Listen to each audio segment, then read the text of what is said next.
Hello everyone, it's time for this week's market analysis. On this channel, we break down trading strategies and insights in a way that's easy to understand, all through chart analysis based on Dow theory. If you want to dive deeper into the methods we use, there's a link to an explanatory video in the description. Be sure to check it out. Let's get as good at technical analysis as a raccoon is at using its paws, crafty and quick. If you found this video helpful, please give it a thumbs up and subscribe to the channel. Now let's jump into this week's market. Let's take a look at the EURUSD chart. We'll start by reviewing this week's price action. This is the weekly chart. This week, the market formed a large bullish candle with an upper wick, marking a significant rise following a period of limited movement. This upward move has broken above the previous high set on April 21st.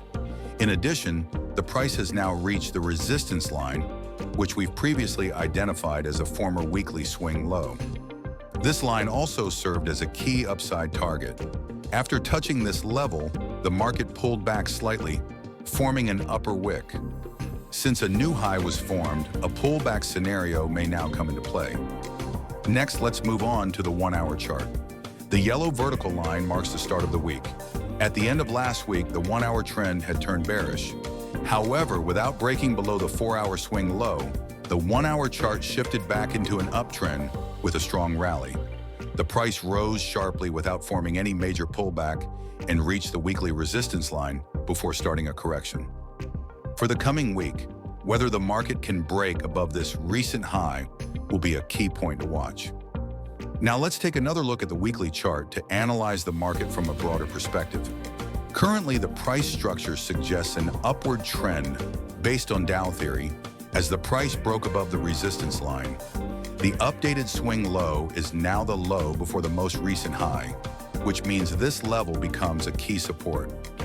Trading strategies in this area should focus on either selling from the high price zone or buying from the lower support level. Specifically, consider a counter-trend sell from the weekly resistance line or a trend-following buy above the swing low.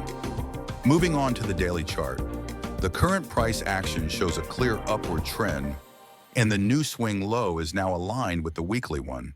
This makes it a critical level for trend confirmation. In case of a pullback, it's a potential buy zone. You can also draw an ascending channel aligned with the recent highs, which can help identify additional buying opportunities. Next is the 4-hour chart. The current structure shows that the trend is still intact as the swing low hasn't been broken despite a pullback from the weekly resistance. The market could find support here. If the price breaks above the recent high again, the 4-hour swing low will shift upward. Should the price then fall below this new swing low, the trend would turn bearish, making it a more favorable setup for selling. The ascending channel can also be used to gauge the strength of the ongoing uptrend. Now let's review the 1-hour chart. The price formed an inverse head and shoulders pattern without breaking the 4-hour swing low and then broke out upward. It continued rising without a pullback, and the current 1-hour swing low is here. Even if a drop occurs, as long as both the 1-hour and the 4-hour swing lows hold, the market still has a strong chance of setting new highs. Be sure to pay close attention to trend shifts in the lower timeframes. To sum up the multi-timeframe trends, the weekly, daily, 4-hour, and 1-hour charts are all in uptrends following this week's movement.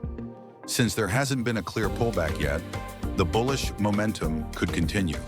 However, rather than buying at current high prices, it may be more favorable to look for sell setups after the trend has extended.